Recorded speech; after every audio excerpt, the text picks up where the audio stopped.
guys are awful. Hi. Everyone was messing with me. Hi, everyone, and welcome to Sideshow Live. The countdown was very confusing. Hi, everyone. We have such a full house today. We have, is Chicky in the comments? I have no idea. She's gone rogue today, so we don't know where she is. Kitty is definitely here, as is Dennis, as is Challenger. We have our video crew, includes Brett, Brendan, and intern Sam. We have two very, very special guests in the house to talk about the Man Extremis Mark II statue, and that's JP Mavinga and Steve Schumacher. Let's give a round of applause for them. That's awesome. So we'll be talking about that in our first segment. Then we will be going on to talk about the Rogue art print and the Gray Hulk life-size bust. So once again, there will be a Q&A at the end of the show, so be sure to ask a lot of questions. We like answering questions for you guys. So, oh, we also have Jen in the chats, it looks like, so that's pretty cool too. So nice. We have Jen over in Facebook. Hey, anyway. Jen. Hey Jen, what's up? So let's get started. Today's featured collector, or this week's featured collector, is Jose Rosello. Jose is getting ready for Halloween early, it looks like. Clearly, he's a Halloween all-year-round guy with his Pinhead and Friday the 13th and Mike Myers. So that's an awesome horror collection you have there, Jose. If you would like to be our next featured collector, head on over to sideshow.com/blog and click the Apply Now button. We love seeing all different kinds of collections. So thank you, Jose, for sharing with us. And hopefully you could be next. So go over there and do it. Just do it. Just do it. So I just kicked the table. That's cool. Is it okay? Yeah. Okay. It's fine. It'll live. We have some news, including, like, a lot of casting announcements actually happened this week. So we had Alec Baldwin joins the Joker origin picture as Thomas Wayne. So that's pretty cool. Yeah. That is cool. Yeah. I mean, I like Alec Baldwin a lot, so I'm all for that casting. He has a great voice for Thomas Wayne. You know, like, I feel like if he even joined Warner Brothers Animation to do Thomas Wayne. Has that happened, Kitty? Animation? Yeah. I don't think so. Okay, well, that should happen. So whoever's listening, make it happen. Alec Baldwin as Thomas Wayne should be really cool. And then we had two casting announcements from Star Wars Episode 9. Matt Smith, aka the 11th Doctor. I may or may not have screamed in the office when I saw that this was a casting announcement. Yes, you did. I did. I absolutely screamed in the office that this was a casting announcement. It made me very, very happy. As well as Dominic Monaghan, which is not in my notes, but Dominic Monaghan joined the cast to reunite with J.J. Abrams, because as you know, Dominic Monaghan was on Lost back in the day. So I'm really, really excited to see these casting announcements and see where Episode 9 goes. So pretty stoked on that. Yeah? It's exciting. It is exciting. For Star Wars news.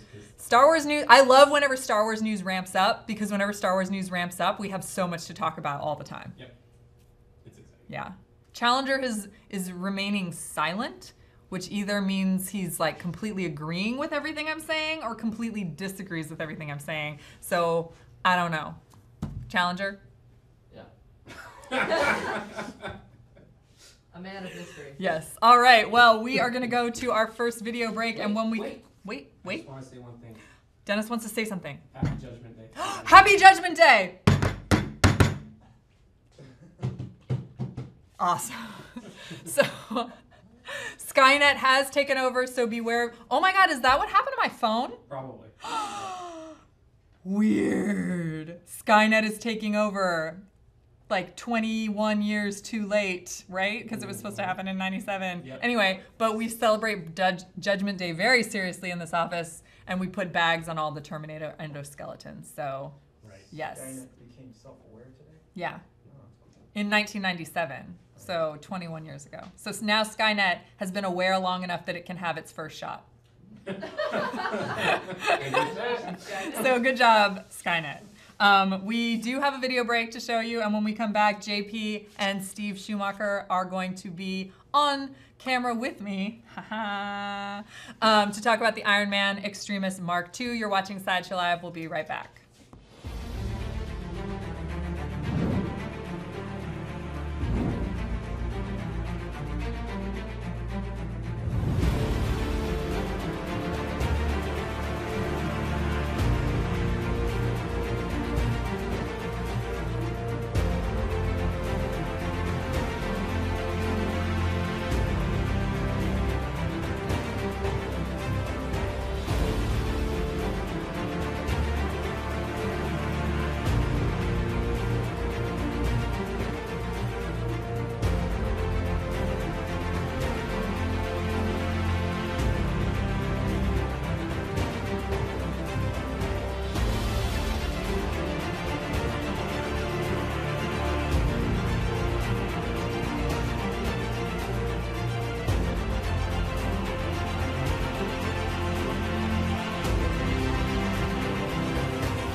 welcome back to Sideshow Live. At least that's not the statue. We are here with Steve Schumacher and JP Mavinga, and they're here to talk about the Iron Man Extremis Mark II statue. Hi guys, how are you? And welcome Shu, and welcome back JP. We've harassed you on the show before, and so Shu, you're kind of like, you need to be initiated a little bit. All right. All right. We need to break you in.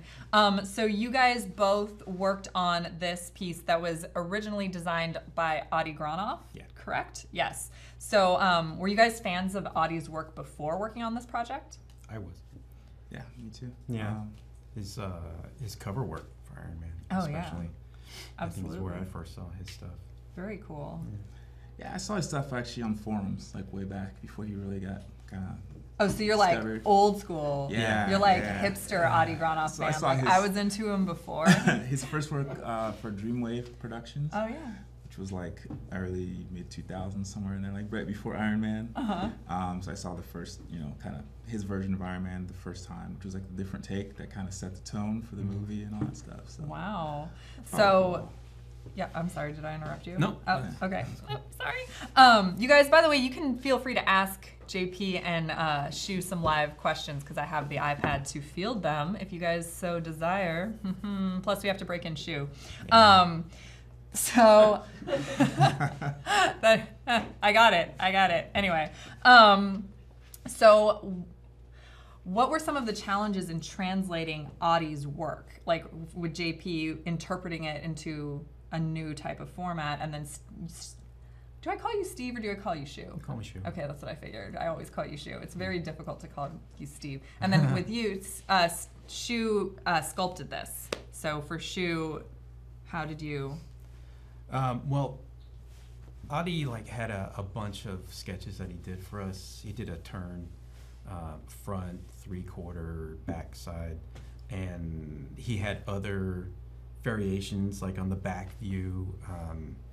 He had some great drawings of the helmet, and so I had a lot to work from that. And if I needed anything, I could take a picture of what I was working on and send that to him, and he could do some draw-overs or something like that. And that's actually where JP came in with a lot of the stuff that opens up, or with the arms being up, exposing areas that you wouldn't see in the drawings. And there needed to be all this text stuff to fill in that area. And if Adi wasn't available, because he's also doing his own projects for Marvel and everything else, and Tool. Yeah. And so if I needed something to fill in that area, JP would actually design a bunch of stuff for it. And so then JP, did you work closely with Adi in order to be able to interpret his work as well? No, I actually, so when I came in, a lot of the problems Shu actually already solved them. So I barely would say I was necessary for anything. No, you were plenty necessary. You were plenty necessary. I was Shu's assistant, right? No, so Adi's work is great in terms of his design and his treatment of surfaces. I think what we may have in common is an interest kind of in industrial design. So it's having an eye for that. And a lot of times, because he's sending 2D stuff, there's a certain amount that you have to look at and read, and it's a different language. But yeah, most of the problems were solved. It's just there was a few things that, she was like, hey, take a look at this, take a look at that. Certain angles of things. So there is a little bit of a disconnect in translating anything from 2D to 3D, or was this something specific to this piece? I think it's kind of like that for most anything that you sculpt. You can look at the artist's other work as a way of trying to fill in the gaps, because he's done so many Iron Man illustrations and techie type of illustrations, so that you can pull from other things and show that to Adi and see if he is cool with it.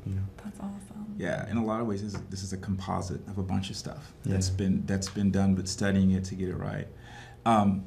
So one thing that's a huge aspect of this that people forget is I can just go to Shu's office and be like, hey, this is, does this drawing work? Or he can show me something and be like, this is where I'm having a problem. Yeah. So not having, someone in-house directly, it can be a challenge. So we don't have, obviously, Adi in-house. So my thing is I know his stuff, studied it for years. I can look at it. I can lay out a bunch of different armors and choices that have been made and look at the films and how problems were solved, and go to Shu and be like, all right, well, for this gap, is this kind of like this or kind of like that? And then we would go back to his work and really kind of fill it in. So it's So it's helpful that he has this amazing body of work for you guys to reference constantly. Yeah, and that he's familiar with it and knows more of his style and like what he might actually design. So it's got a consistent feel to it. So it might actually look like Adi did it. That's awesome. yeah.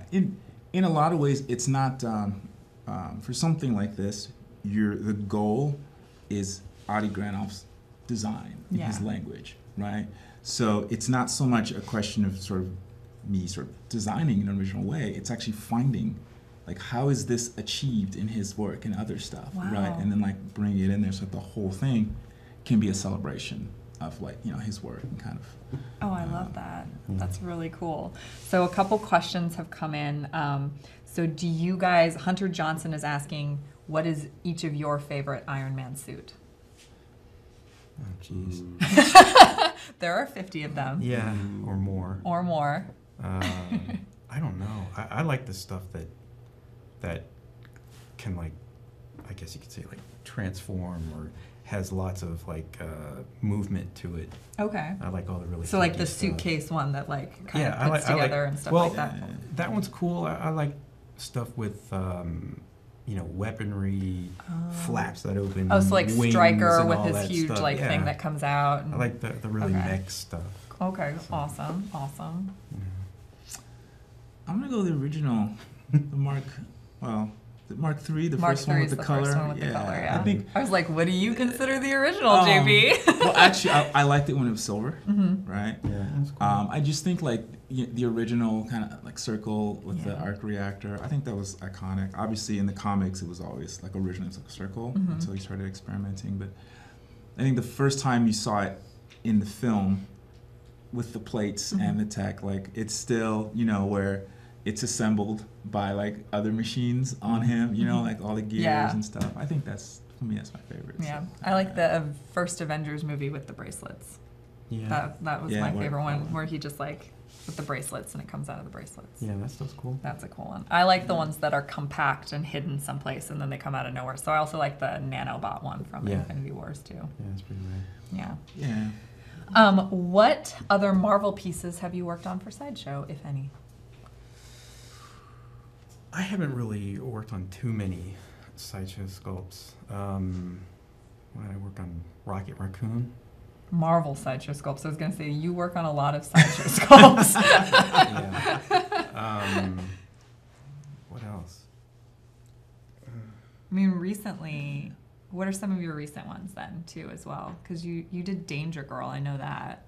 You mean like any sculpt? I mean, the question's about Marvel, but we Yeah. can talk a little bit about more if you don't normally work on Marvel. Well, Did you I've do some been- Campbell stuff? yeah. Oh, yeah. I did the J. Scott Campbell, Oh. the Spider-Man, Mary Jane, Gwen Stacy. I love that and line. Black Cat. That's such a great that line. first J. Scott Campbell line. That's awesome. But And then you did the Venture Brothers back in the day, too. Venture Brothers. Yeah. You do so many I'm like, we amazing know Marvel his- pieces. You forgot them. Yeah. Wonder Woman. Wonder Woman, Yeah, those Yeah. are awesome. Yeah. I guess to name a few. I guess my favorite Marvel piece would probably be Jessica Rabbit. That's Disney. But I guess that's all the same now, right? Yeah. So you did Jessica Rabbit? Yeah. Oh, that's so many people's like grail piece that they want. Like, Yeah, there weren't many of them made. I know so many It was a people while want ago, that one. Yeah, that's So I don't awesome. know. Maybe Oh. we could do another. Maybe, yeah.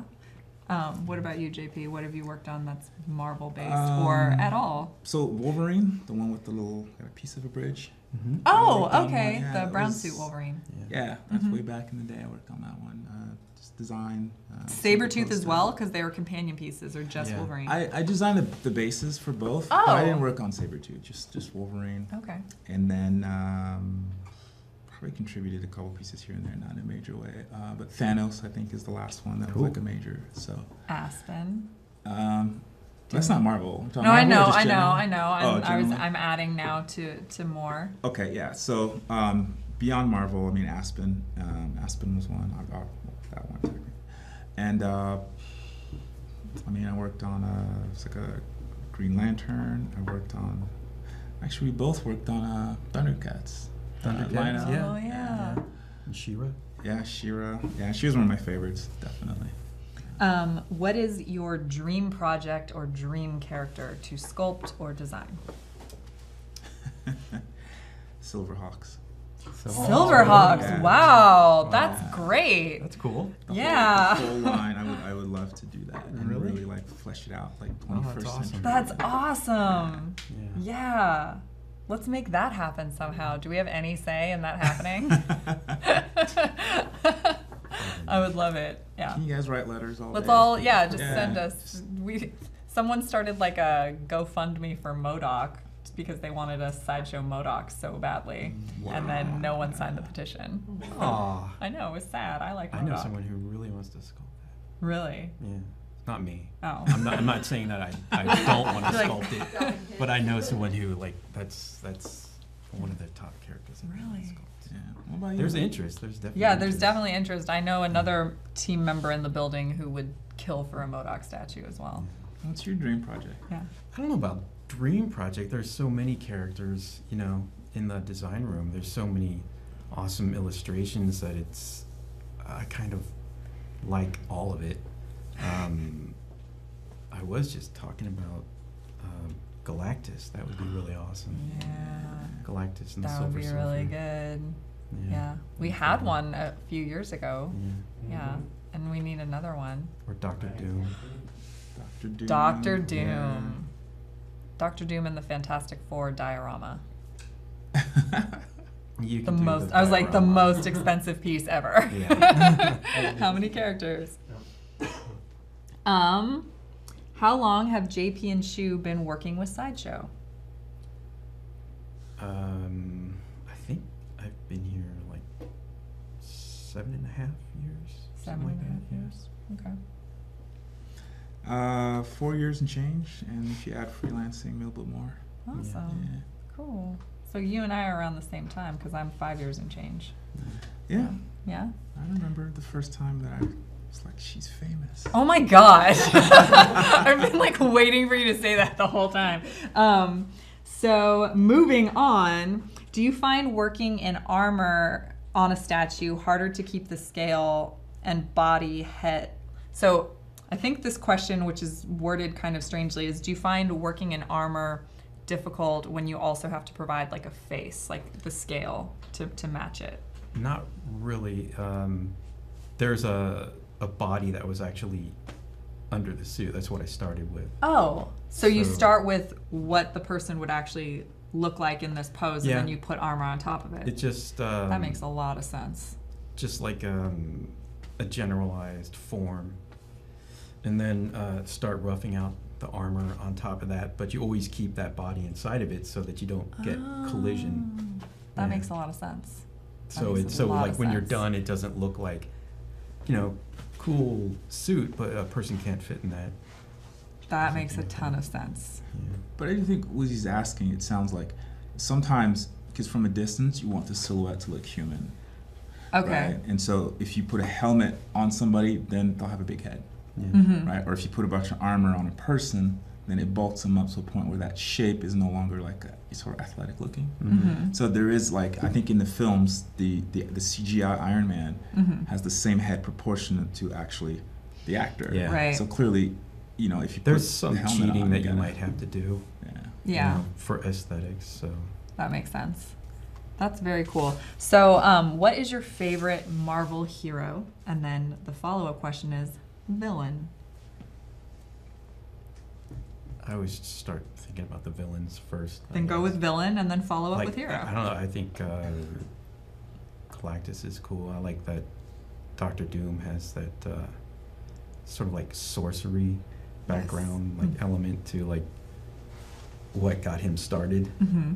Mm-hmm. So I think that would be cool to bring that aspect into a sculpt. That's More of a awesome. sorcery element. Yeah. Hmm. So. That's awesome. I like that. And Galactus is like He eats a planets. dude with robot stuff Yeah. all around him, And he that's eats cool. planets. And he eats planets. and Yeah. It's pretty great. His buddy surfs. All It's got all great that elements. stuff that's fun to sculpt. Very cool. Yeah. Yeah. So favorite villain / hero. So for now, I'm just gonna say Gambit because he speaks French, and yeah, I mean, right? Throws cards. Gambit's He amazing. throws cards. Yeah, I just think it's Never mind. I'll get it. villains. You know what? I don't know. So one of you picked heroes and one of you picked villains. Yeah, Yeah. it's hard to. I don't know. Like it depends. Like if you're asking me just to look at versus to draw or design or Oh. redesign. So like, then what different would the reasons. difference be with that? Like if you wanted to draw one, you wouldn't necessarily pick Gambit, you'd pick somebody else? No, as far as well, for saying Iron Man's always fun. Yeah. Right. Like if I had time to sit there and like draw that stuff, I love it, like all day long. But I think Gambit as a character for me is more interesting, right? It's something like say Venom as a villain. If you're really kind of going off in terms of like textures and stuff, like you can do all kinds of things. I think a lot of artists have really kind of, you can see somebody's more natural like raw line work when they have to do all that texture for Spider-Man and the webbing as well as Venom because it's so organic. But are they the best kind of character villains behavior? I don't know, like they're all cool, right? So it's That's hard true, to it's all pick one. personal preference, right? Yeah. Yeah. Does Shu like to sculpt for fun as well as work, or do you consider sculpting your job and you have other hobbies? I do sculpt on my own time. I think all of the sculptors sculpt on their own time. I mean, it's what keeps you sane. I think. But do I think of sculpting as a job? No. It is my job, but it's only work if you really, really hate what you're working on. If you're not into what you're working on at all, it's work. Yeah, So I completely agree with that. it's usually sculpting and not work. Yeah, So that's awesome. if that makes any sense. It does. I think that makes complete sense to me. I think that it's only work if you make it work. Yeah. Yeah. So. Do you? And I know you draw for fun, but they don't necessarily. Yeah, So. yeah, all the time. It's just that the content's just different. Yeah. Right, and it's very much like Shu. It's like it contributes to just feeling good, like Yeah. about myself, and expressing different things, and also like I don't think you keep the skill set without practice, and so a lot of the solutions, even in something like this, it's much more about playing around. Yeah. Right, than it is about like I'm gonna like force this through. Like you just Yeah. play, and then you find something interesting and clever and creative, and then you might solve problems that arise. But generally speaking, you kind of try to stay in the flow, and it's organic. Yeah. And when you're doing it for yourself, it's even better. Like nobody's. Yeah, and that's also how the best learning comes about, when it's something for yourself.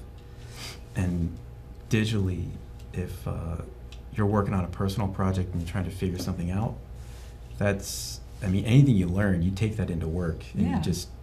it's another tool in your arsenal, and so you start applying that. So Awesome. usually it's like your own stuff is more difficult than what you're doing at work, because it's something that you personally want to create.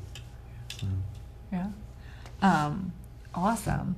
So there's one question that I'm just going to relieve you two of, and that's, will there be any more statues inspired by Audie's art? The answer is maybe, because we can't we can't answer that for you yet, and we definitely can't tell you which characters, if there are any. So yeah, that I'm not going to put you guys on the spot. Or is it hopefully? It's maybe and hopefully, and we're just not going to answer that question. We're addressing that the question was asked, but yeah. So just to wrap this up a little bit, this is the Iron Man Extremis Mark II statue. We're showing the exclusive version right now with the Tony Stark portrait. That's the swap out. So the collector's edition is just a helmeted portrait. This was first shown at San Diego Comic-Con 2018. It has detailed matte metallic paint, 21.5 inches tall. It is all sculpt with no cut and sew. So even that motion you're seeing right now in the base coming out to make Iron Man fly, that is all sculpt right there. So like I said, the This is the exclusive edition that you're seeing right now, and both versions are available for pre-order on our website. So head on over to sideshow.com/extremismark2. That's sideshow.com/extremismark2. The collector's edition is $505 USD, and the exclusive edition is $520. So someone's asking, as like kind of a final question, do you guys, are you so involved in your sculpting, drawing, artwork that you dream about it? And if so, is there a particular dream you would like to share about sculpting or drawing or art? I don't know if I've ever dreamt about sculpting, like work-related stuff.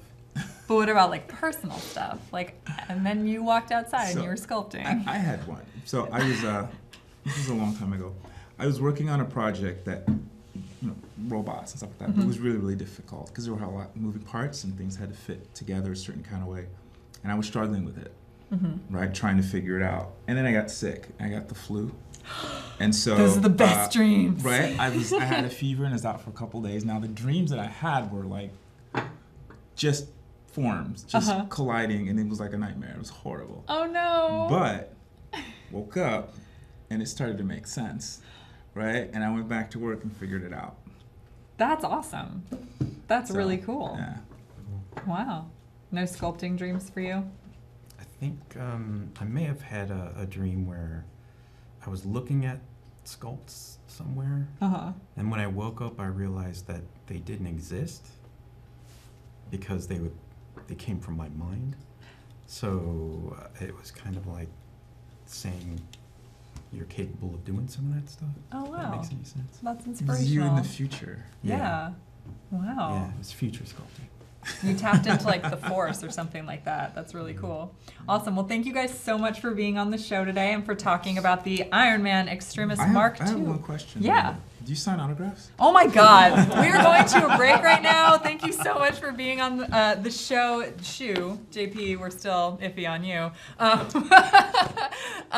So hopefully it was awesome. And we have a break, and when we come back, we will have the Rogue Fine Art Print. You're watching Sideshow Live. We'll be right back. Well, I wrote it. He drew it. Who are we? I think you're Jason Aaron, and you're the writer of Thor? I believe I am. Okay. You're Russell Dowderman. You were the artist on Thor. Mm-hmm.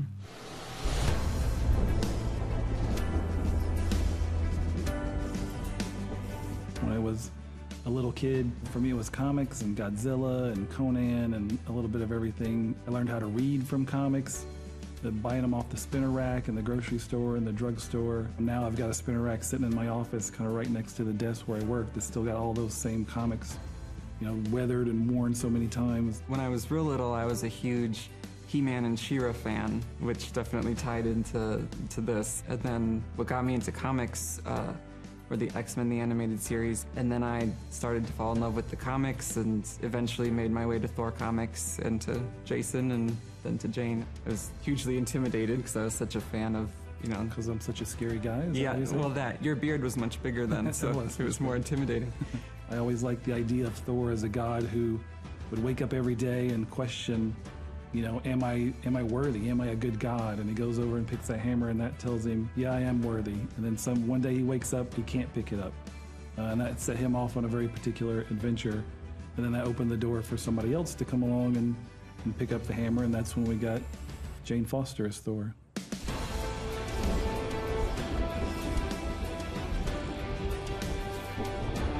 Jane was really the only character that was ever really considered. I'd kind of already established in Thor: God of Thunder that she was off dealing with breast cancer. And she's a character she's been a part of the Thor world almost from his first appearance. She was kind of just the girlfriend of Thor's alter ego back in the day, but she's always been around as a supporting character, but this was the first time she ever came along and picked up the hammer.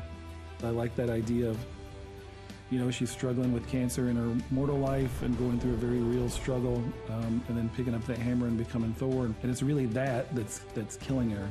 Every time she picks up the hammer, it's neutralizing the effects of her cancer treatment. So by being Thor, she's killing her mortal self, and that's sort of what makes her worthy to begin with.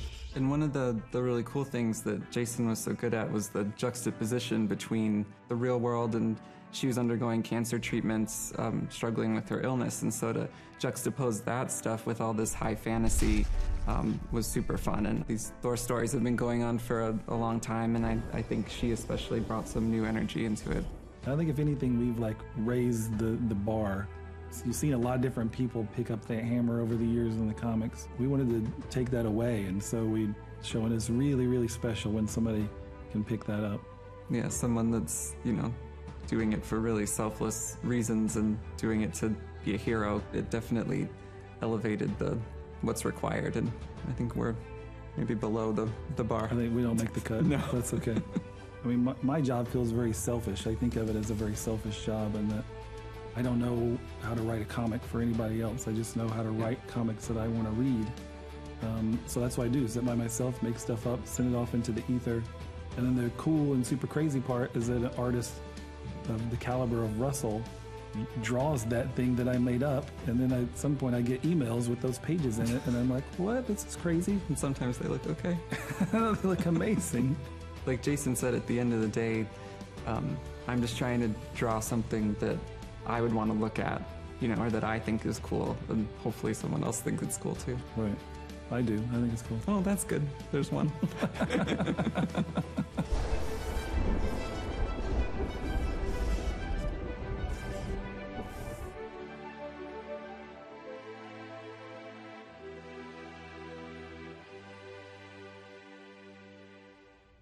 Hey everyone, and welcome back to Sideshow Live. Again, thank you so much, Shu and JP, for being on the show. You guys were amazing. Thank you guys so much. So we are showing you the Rogue art print right here. This was done in partnership between Ian MacDonald and Alex Pascenko. I always want to say their names like together. So like Ian Pascenko, you know, or Alex MacDonald. Yeah. Anyway, so it's Ian MacDonald and Alex Pascenko. This has Rogue wrenching out a buzzsaw from the Danger Room. She has the Danger Room forest background, but you can also see like right here that it is the Danger Room itself.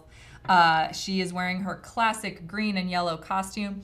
Her hair is kind of halfway between her normal straight kind of hair and her crazy 90s hair. They definitely did add a lot of body and curl to it. So she has an embossed seal of authenticity, and the framed version will be available for pre-order on Friday, September 7th between noon and 3 p.m. The framed version is $250 USD.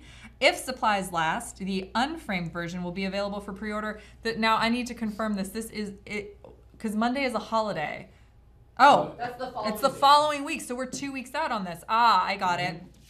So the unframed version will be available for pre-order Monday, September 10th between noon and 3 p.m. Pacific time, and the unframed version is $90 USD. The place to go to RSVP for this amazing statue is sideshow.com/rogueartprint. That's sideshow.com/rogueartprint. And you can see that this pairs very nicely with the maquette that debuted at San Diego Comic-Con this year. So if you're a Rogue fan, you want to add to your Rogue collection, this seems like a piece that you need.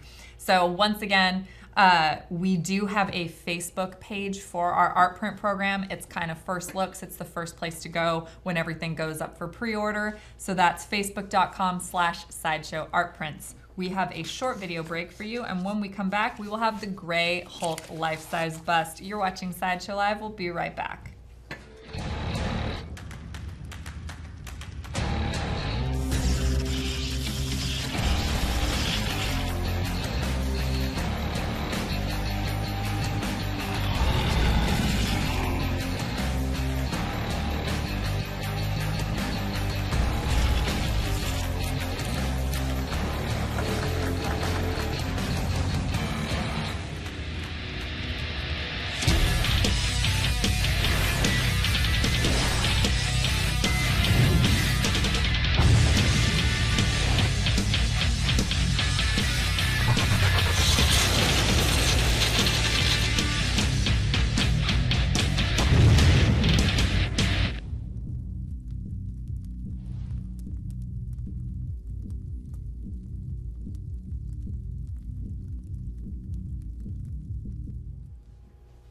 So I feel so small next to this thing. It's like ridiculous. This is the Gray Hulk life-size bust. And by life-size, we mean Hulk life-size, not like human life-size. Because I'm a life-size, and this is way bigger than me. So just pointing that out in case anybody was confused. This is the second version of the Hulk bust. It is a variant, because we did a green Hulk life-size bust. Yeah. It was just as life-size. And it was just as life-size. In fact, that one, I took a picture like where I was entirely behind the whole thing, because I can be. Yeah.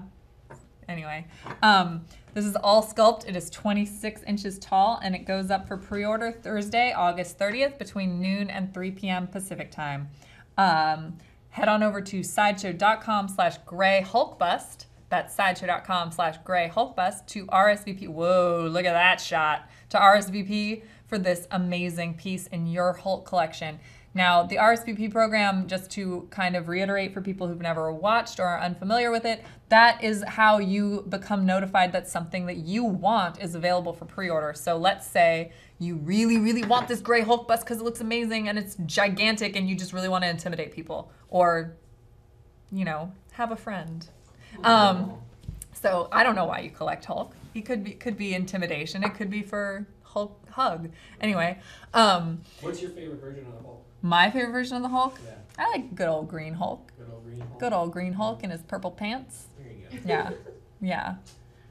That's what I mean, I know Kitty's a She-Hulk fan. Yeah. Yeah. So that's a little bit different. But it's this guy. I like him. He's smarter. Gray Hulk is smarter. Yeah. But the gray She-Hulk is less intelligent. Yeah. Also. It's all confusing. And then Red Hulk, what's up with that Hulk? He's like the cousin. Yeah. How many Hulks can fit in a clown car? 0. But yeah, the RSVP program allows you to choose how you want to be notified. So let's say you'd rather be emailed or you'd rather be sent a text when something goes up for pre-order. That is what you can choose at the time when you RSVP. So to RSVP for this Gray Hulk right here, head on over to sideshow.com/grayhulkbust. Now, we have a Q&A segment coming up, so be sure to ask a lot of questions. You're watching Sideshow Live. We'll be right back.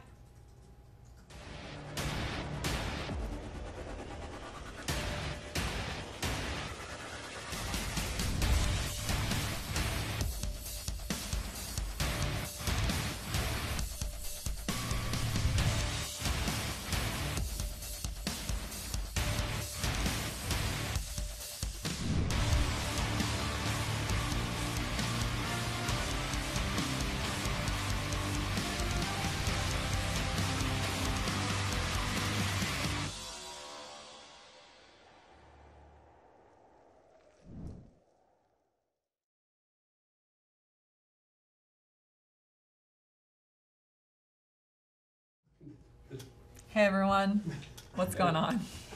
I did not just knock something over. It's not a No. big deal. No, Everything's fine. Yeah, Good. everything's fine. Situation normal. We're all fine. How are you? Boring conversation anyway. So we have a Q&A segment, but I don't see any cues for us to A. So if you guys don't want to ask us any questions, there is a delay. Yeah. All right. Anyone on the Sideshow crew watching Preacher? If so, what do you think of the finale? Now, I had to tell Graham this yesterday. I binge Preacher, so I have not watched any of season 3 yet. So he couldn't talk to me about season 3 because I binge Preacher. Because to me, the 10 episodes read a lot better as one full story. It's like a trade versus single issues. And I did read Preacher in trade, so I'm used to Preacher in that sort of format. Yeah, in chunks. So I have not watched season 3 yet. No spoilers, please. Anyone else watch Preacher? I've made it through through the first season. First 2 seasons. Or I haven't made it as far as you. Okay. Awesome. Viper JJR says, any word on when the Molecule 6 scale John Lennon will be on the show? Challenger? Fairly soon. Fairly We soon might have is some Challenger's samples answer. coming in. Oh, we do have samples, don't we? I think so. Okay, cool. So then fairly soon. We're actually debating if we should do a poser video for it. Oh, would you guys want John Lennon to be posed? Answer in the comments. There you go. Yeah, right? Ian S. Thompson said, which new TV series is Sideshow Live most excited to see this fall? Like new, like brand new? Because I don't even think I know what is going to be new. I'm just excited for like my standards to come back, like Good Place, Brooklyn Nine-Nine. I have to still wait for Game of Thrones another year. What else do I watch? I don't know if it counts, but I'm looking forward to the Arrowverse crossover because then we'll get the news about when the Batwoman show. Batwoman. When is that? That's what I'm excited about. That. That's not for like. That's probably mid-season, right? Probably. Dang. Black Lightning. I love Black Lightning. What else? I don't even know what's coming out. So tell us what's coming out, and we'll tell you what we're excited to hear. Yeah. There you go. Yeah. Sounds good. Sideshow, any reason why you've never done a Marvel female life-size bust? That is a question for Dave Igo. Throwing him right under the bus right there. Next time Igo's on the show, We'll back the bus. Dave, yeah, we'll back the bus up over him. Just roll right over him again. Dave Igo, ask him. So, Northern Lad MSP, remember your question, and next time Igo's on the show, ask. Sherry Smiley says, what was your favorite Hot Toys from SDCC? Like new reveal? Like, I assume she means new reveal. And I also assume Sherry Smiley is a woman. I don't know. That seems like a female name. Anyway, my favorite was Bespin Leia. That's one of my favorite costumes that Leia wears in the whole original trilogy. So Bespin Leia was mine. Also, like Shuri, who's now on our website. Yeah, I was like, Kitty also loved Shuri. We were like, our girl, when we saw her. And now she's on the website, so we can pre-order Shuri as well. The Evangeline Lily Wasp, though, I think she was on pre-order before San Diego, so maybe she doesn't count. Anyway, other Hot Toys that people were excited about. I feel like Challenger probably has one. Commander Cody and Airborne Trooper. Yep, Commander Cody and the Airborne Trooper. The 6-scale Sis Speeder, which was the worst thing to have to say all of Comic-Con. That was a pretty cool thing to see. 6-scale Sith Speeder. The Spider-Man video game? And Spider-Punk. Spider-Punk looked rad. Looked so good. John Wick was pretty sweet. John Wick was pretty sweet. Alita was really sweet. Like, I'm really excited for Battle Angel, and the Alita 6-scale looked really sweet. Also, the Prime One Piece looked really sweet, but we're talking Hot Toys. Talking Hot Toys. It's a different segment right there. Are any of you doing anything special on your personal time for the holiday weekend? I'm going up to San Jose and filming a wrestling event. Which wrestling event? It's hosted by a Northern California wrestling promotion. So it's not like PWG or anything like no, that? Okay. There's SoCal Pro. SoCal Pro. Oh, that's awesome. Going up to San Jose, that's like my hometown neck of the woods, kind of, sort of, not really. Yeah. Ish, close enough. Anyone else doing anything cool for the long weekend? It's not cool exactly, but I'm trying to finish a couple of video games because the Spider-Man game comes out the next week, and I don't want to have anything else to play except for Spider-Man. That's awesome. Leaving for New Orleans on Sunday for the week. Whoa. Yeah. Whoa. You're going to New Orleans? Yep. That's awesome. Are you going to go see the Saints play? No? Probably not. Lame. But you need to go on like a haunted tour. That's like that's a given. Okay, yeah. bucket list goal for me because I've never been to New Orleans. I really want to go on a haunted tour in New Orleans, like in the French Quarter. And also one of the airboat tours. Yeah, except there are gators in the swamps, and I'm deathly afraid of alligators, and I won't. So I probably wouldn't do that. But you can, and you can tell me about it, and that's as close as we'll come to doing that. I mean, Arsenal Comics is opening their Ventura branch this weekend, so that's a pretty cool thing to be doing if you're in town. They'll local. have all those key issues on display. Yeah, a lot of key issues on display. There's like a couple people doing signings and sketches. And some swag if you show up. So I think that'll be fun. Timmy, if you're watching, yeah. tacos. Timmy's not going to be watching. It's New Comic Wednesday.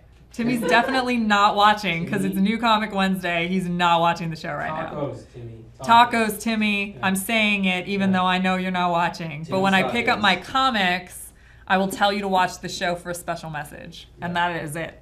Tacos. There you go. Are Brett and Brendan doing anything? Going out of the box. Yeah, we're Going working. out of the box. Nope, filming. Oh, I was like, you're thinking out of the box. Like, what do you do? What? Yeah. Done. Okay, done. Next question. Will you guys ever get into the anime genre?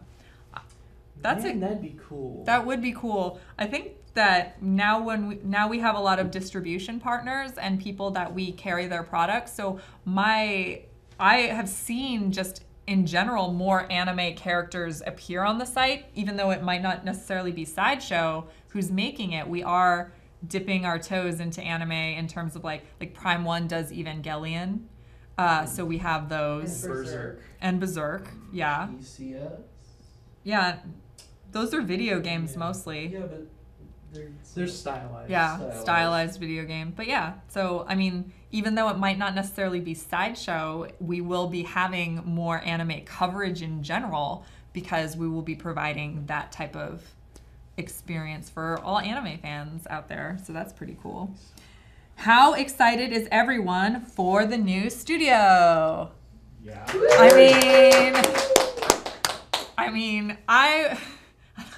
I'll be excited when it happens. I'm really sick of this black curtain. So the sooner you can get me on that new studio, the better. No pressure though, guys, at all. It's right there. I mean, it is right there, but it's not done. So that's why black curtain. Hence black curtain. Sorry, guys. But yeah, we will be doing like a really special launch show in order to like break her in properly. So There you go. yeah, that's what's happening. Misty Molina says there are lots of statues / figure and fine art prints that seem to be great compliments to each other. What combo do you like or would you get? Kitty has the Jane Foster combo. Yeah, it's really cool. It's really cool. I have the Huntress combo because I have, and then I also have a Scarlet Witch. That's an Ian MacDonald Scarlet Witch. That was one of the first art prints we ever did. And then I have the Scarlet Witch PF, which in general, like they weren't, because this PF was done years ago, but they do complement each other because they both are classic comic book Scarlet Witch. So I have Huntress and Scarlet Witch. And then Kitty has Jane Foster Thor. And I might want to get the Transcendence of Spirit because I've got Oglavale to go with it. Transcendence of Spirit.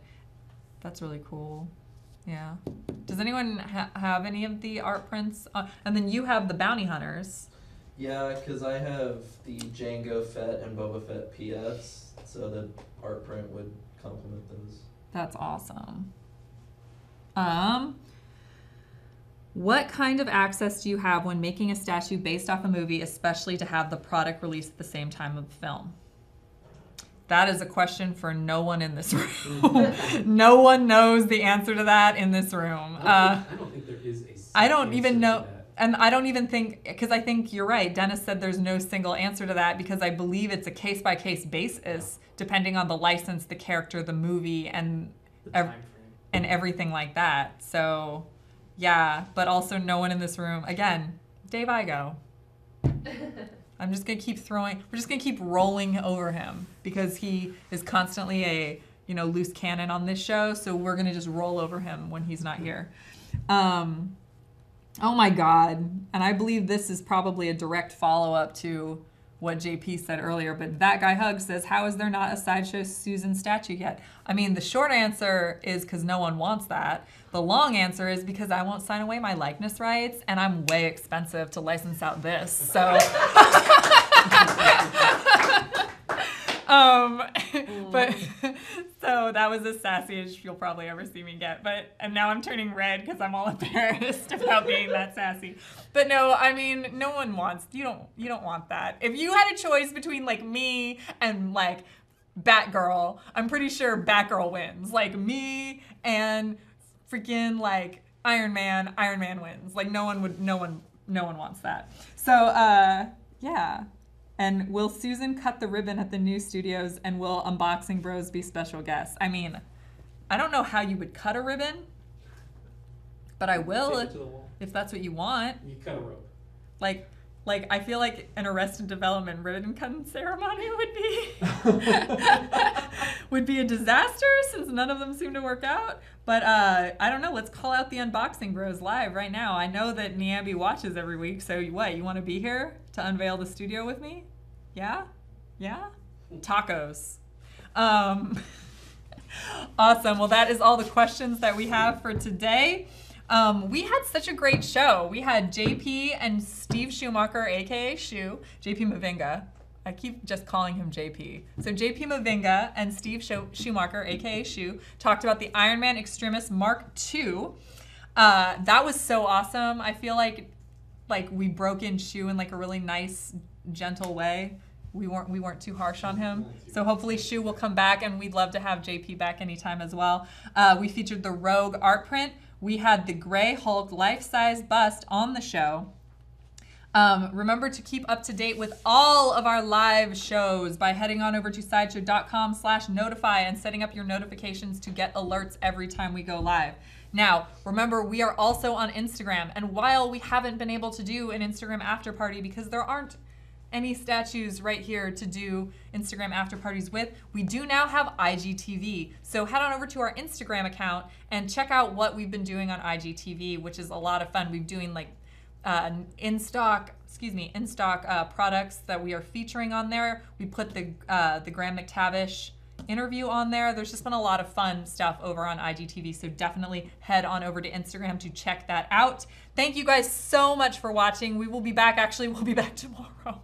So I'll see you again tomorrow and again on Friday. You guys are going to be so sick of me by the end of the week. You won't want that statue at all anymore. So thank you guys for watching so much, and don't forget to let your geek side show. Thank you.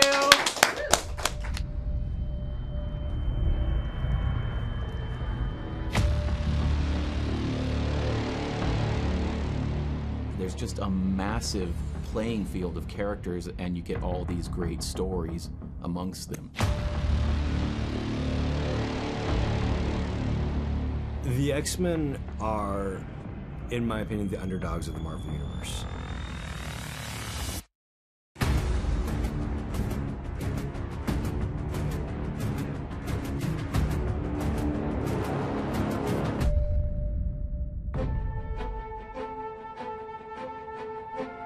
Mutants in the Marvel Universe are hated, and they are still fighting for humanity.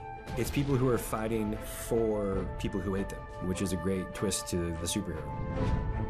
They're such misfits. They're good, and they want to be good, but they're not understood. They all had issues with each other that were very real and relatable. They were just like a big family. Bringing these characters to life, that when we look at them or see them or read a comic book or see a movie, it brings joy, you know? These are superheroes.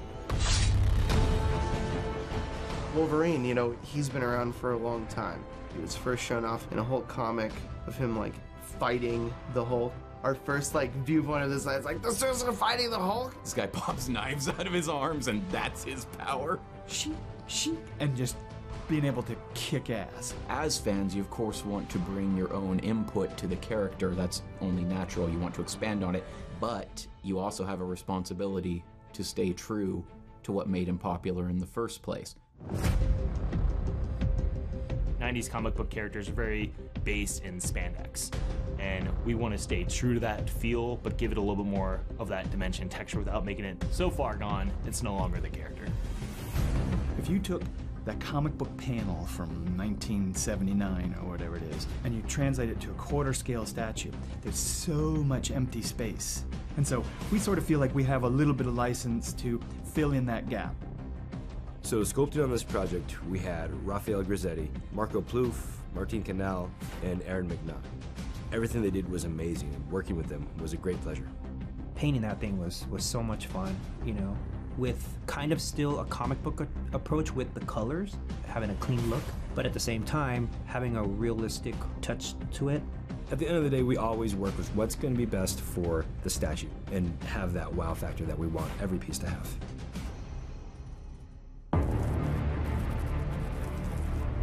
If you started the story reading about Magneto first, and then you met the X-Men after, you would be on Magneto's side.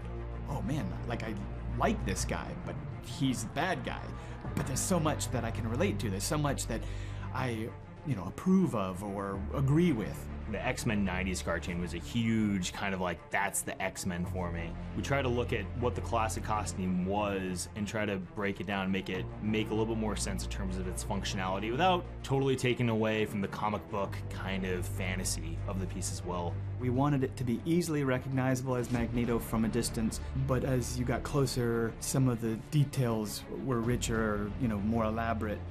Collaborating together, whether it be the sculptors, the painters, the design team, when we come together and we start talking about it, we go off each other, we feed off each other. We had the opportunity to kind of mix more current costuming ideas, like integrating different materials into the suit, how it's sculpted, how it's considered, how it's thought about and broken down, and the seam work, which keep it very cool when you get up on it, but like when you're looking at it, it's very much reminiscent of classic Magneto. Let's look at the comic books, let's even look at the animated stuff, and let's make something that is a truly moving, dramatic piece.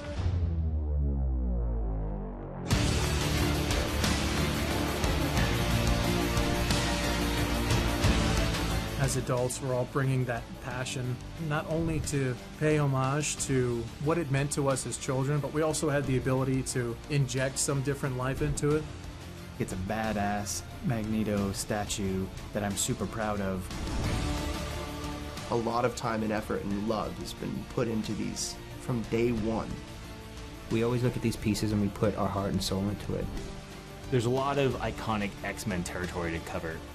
Fans can expect more. There's gonna be a X-Wave coming at you.